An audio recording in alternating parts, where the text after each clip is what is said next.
Hello and welcome to Whatcha Reading. I am your host. My name is Brenna and I am the advisory supervisor here at the Skokie Public Library. I'm joined today by Marni. Would you like to introduce yourself? Yeah, I'm Marni. I'm the experiential learning supervisor here at the library, so I run the makerspace and do a bunch of adult programming. Awesome. Yeah. Welcome to the show. Thank you for having me. It's been a delight so far. Yeah. This we'll last see 30 how seconds. The rest of it goes. So as always, we're going to talk about 6 books today. We'll tell you what we have read, what we're reading now, and what we're reading next. Ooh. Marni, would you like to get started by telling us what you have read recently? For sure.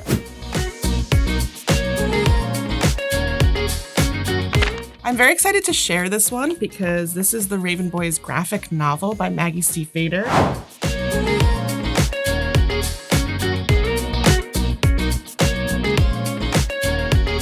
It was adapted by Stephanie Williams and illustrated by Sass Millage. This is a book that I read when the novels came out. It's a quadrilogy. Is that what it's called? When it's 4 books? I actually don't know. Okay, well, it's a series of 4 books called The Raven Boys by Maggie Stiefvater, and she finally just was able to do an illustrated graphic novel this past year, which is really amazing. These characters have been living in my head for years, and it's really great to see what other people have interpreted them from them. It's sort of the story, sort of a coming-of-age story, sort of a fantasy, sort of magical realism, sort of mysticism. It's about the journey of this group of friends trying to find King Glendower, who's like a Welsh myth that has taken place in the hills of Virginia. So it's really, really interesting story. It's really beautifully written as well and beautifully illustrated. Something that I also really love about Maggie Stiefvater is how she tells stories. They continue and flow in a way that feels very natural. You don't realize the passing of time, but also very weird. So a lot of the times I've heard people describe her books and her stories as like, it was really weird, but I liked it, but I don't quite know what the plot was. I feel like this one has a pretty clear plot. They're going on a quest to find where this myth will lead them. Maggie Stiefvater is also an artist too, and so a lot of when she was coming out with the books or new editions, she would do art herself to be included with the books. And this book, one of the characters comes from a family of psychics, and so Maggie Stiefvater herself illustrated a pack of tarot cards to go with the novels, which is really cool. And the art is genuinely beautiful. Nice. So it was really nice because it was something that I've cherished a lot and had a lot of really great emotional connection with, and then to see it in sort of illustrated form was really cool. Yeah, do you have like a comparison between graphic novel and the original, or like one that you prefer? So I prefer the original only because it was one of those things that I feel like I read first and I felt more connected with. But I think it was really nice that enough time had passed that I didn't feel like I was like, oh, that's not how I pictured that character. Or, oh my God, I can't believe they did it that way, because it was still, Maggie was still involved with it, even though it was adapted. So they didn't like change the story. They didn't change the story. They just took out a lot of the description, but the description is coming from like the illustration inside. Am I allowed to show the inside of the book? Okay, great. The illustration from inside is really beautifully done, where she has a lot of the background that's happening, but then separate panels that are showing close-ups, which you see in a lot of graphic novels, but sometimes you only just see the panels and not the background part of it. So I feel like the whole book is just, each page is sort of a different piece of art that I think is really beautiful. Awesome. Yeah, so that's what I have read and highly recommend it. Brenna, what have you read? So my first book is called Blood Over Brighthaven by M.L. Wong.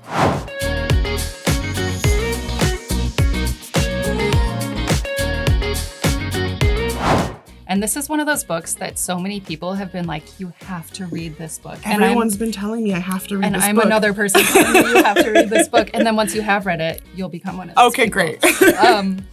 And I'm not even a big fantasy person, but this book was so good. It has everything. It's got dark academia, it's got magic, it's got a main character who's like a total boss, but also like kind of complicated and doesn't always do the right thing.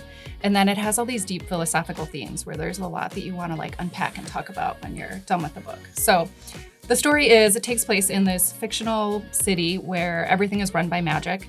And our main character, Siona, is the first female high mage. So she starts that role, you know, all of her colleagues are male and they're like giving her a hard time, bullying her. She's like, forget you guys, I'm gonna show you what's up. And she has an assistant in her lab named Tamil, who's part of an ethnic group that's treated terribly by the city. Okay. And Sayono, like, was pretty oblivious to that before. And then she gets to know him and she's like, oh, things in the city are actually not that great. And then about halfway through the book, there's a revelation that just like changes everything. And you can't tell us the revelation. I know, no spoilers here, but it's like, it brings up these issues of right and wrong. And like, if you knew this thing, how far would you go to make things right? And it's super engaging. It moves really fast. Like the first chapter alone, I was totally hooked. I was like, what is going to happen here? Okay. It's really, really good. And it's also a standalone. So it's not like you're going to wait for the next book to find out what happens. You get to the end and you're like, what was that? I need to go find someone who's read this so I can talk about it. So that is Blood Over Brighthaven by M.L. Wong. Okay, great. I feel like I always read a book that I didn't realize is actually going to be part of a trilogy, but the next one's not out yet. So that's great that this is a standalone book. Yeah, unless the author changes their mind. This is the only one. Amazing. Yeah. Okay. Tell me what you're reading now. Okay, so what I'm reading now is actually this book, Good Things by Samin Nosrat.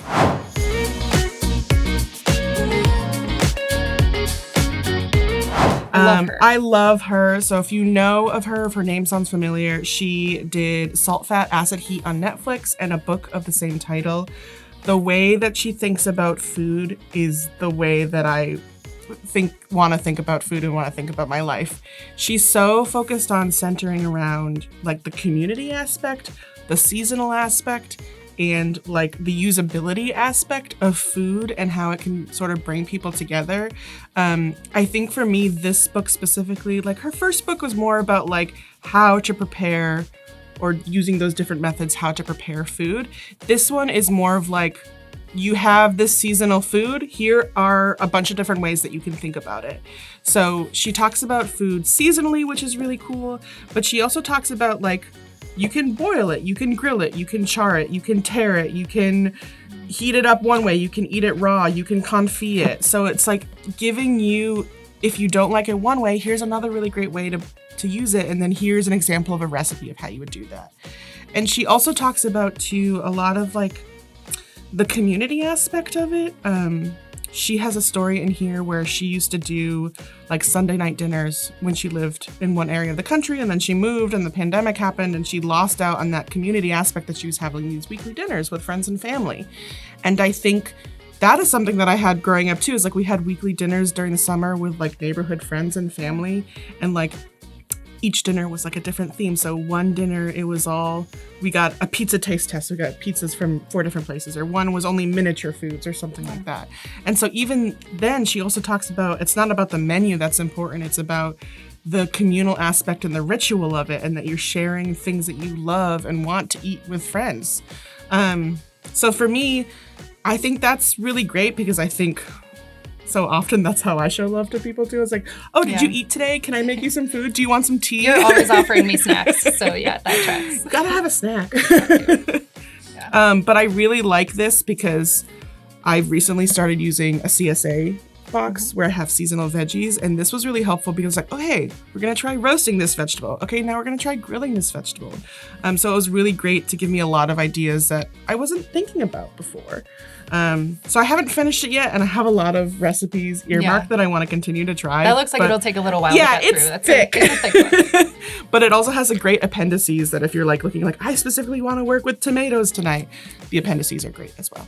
How are the pictures? The pictures are really good. It's different from her first book, where she also has a bunch of charts that tell you about, okay, here's what I'm going to add. Here's how I'm going to cook it. Here's the dressing components. Here's how I'm going to add something. So you can sort of like choose your own adventure.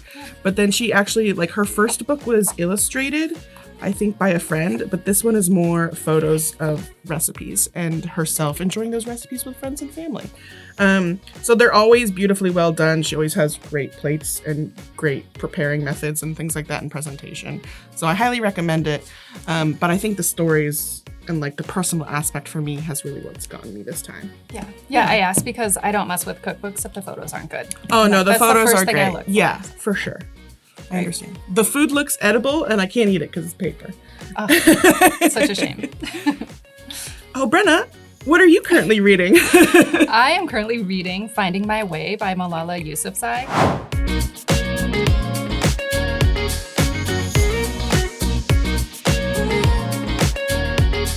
And Malala, we know her, we love her. She requires no introduction, but I will introduce her anyway. Okay, great. Her first memoir came out about 10 years ago, and she is an activist for women and girls' education throughout the world. So her story is that when she was a teen, she grew up in Pakistan. She was shot in the head by the Taliban, essentially just for going to school. She survived, she moved to England, has had a lot of medical treatment since then, and that's kind of what was covered in her first memoir. So this one is more late high school, mostly her college years, and then young adulthood. And she's so like open and vulnerable, and I just love the way that she talks about her life. She talks about being at Oxford, like her struggles with academics and with her mental health and like seeking help for that and what a journey that was for her. She's also really funny. And she's like, because she does such serious work, people don't expect her to be funny, but she's hilarious. And I am listening to this on the audio, and I highly recommend that because anytime you could get a memoir that is narrated by the author, that's Is she reading it herself? Yeah, that's amazing. Yeah, I always love that too because you're reading it how they intended to be heard. Exactly. Yeah. And another thing she talks about is just all the pressure that is on her to always like do the right thing and say the right thing. And she's like, look, I'm a young person and I'm gonna mess up sometimes. And she has this like global eye on her that is really difficult. So she talks about like there was one interview she was doing where she said something like, I don't know if I want to get married.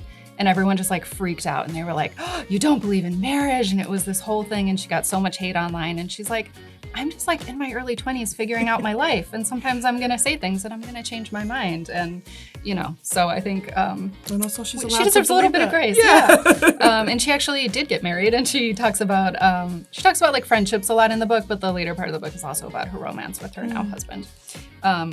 So yeah, she's just remarkable. I can't wait to see what's next for her. This is amazing. Finding my way. Yeah, especially because she had such a public eye on her from such a young age that like people forget that like, do you remember when you were a teenager? It was rough. Sometimes you mess up. That's life. Yeah. So what are you reading next? Well, I really want to read this book, but it's by R.F. Kuang. It's called either Catabasis or Catabasis.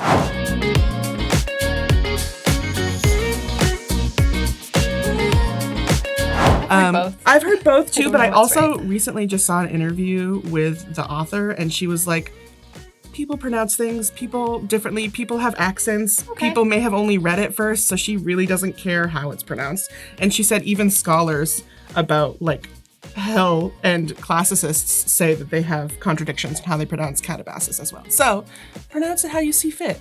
But this is also a dark academia sort of novel. I'm really excited for it also because the spine of it, the pages of it are so beautifully decorated. So I'm showing this off mostly because that's what caught my eye at first. Can you tell Marni's an artist? I'm an artist, an artiste. But R.F. Kuang has also wrote Babel and Yellowface. And from what I've heard too, this is sort of very different from her usual type of novel. It's about two students, Peter and Alice, who journey to hell to try and save their professor who has recently died accidentally. They're both at Oxford, I believe. And it's just their journey of that, basically thinking of that if you, all the like Dante's Inferno, things like that, if those were all real accounts of how to get into hell, that's their literature of how to get there and then trying to save this man. So I've heard of a couple people who love it. I've heard of a couple people who don't care for it. So I'm excited to see which way the wind is going to blow, but definitely was intrigued because of how the art is on this book as well. So I don't know much about it beyond that. And I'm excited to see where the journey takes me. I loved Babel and I loved Yellowface. Okay. So I'll have to get to that one. You'll have to get to this one next. We can trade Blood Over Brighthaven and Catabasis. Yeah, and then we'll do a little book club. Okay. Brenna, what are you going to read next? I am going to read Wild Dark Shore by Charlotte McConaughey.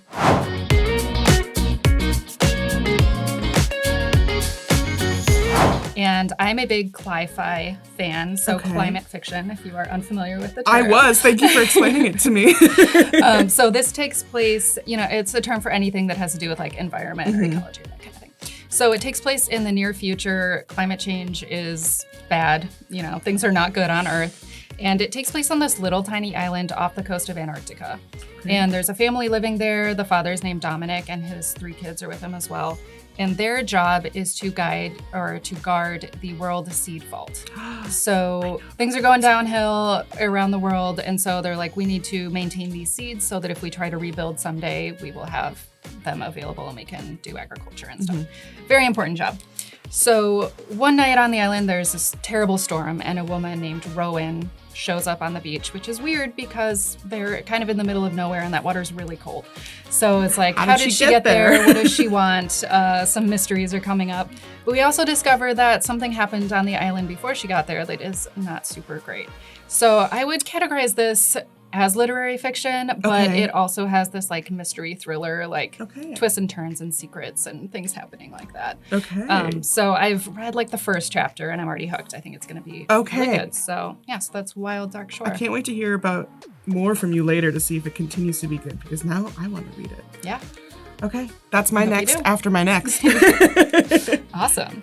So I think that's all we've got for today. If you do happen to read these books, we'd love to hear what you think in the comments. All of these will be linked in our show notes, and I hope that you like and subscribe and join us for our next episode. Marni, thank you so much for joining me today. Of course. Thank you so much for having me, and I hope you enjoy this plethora of books that we brought before you. Yes. Thanks for watching. Bye-bye. Bye.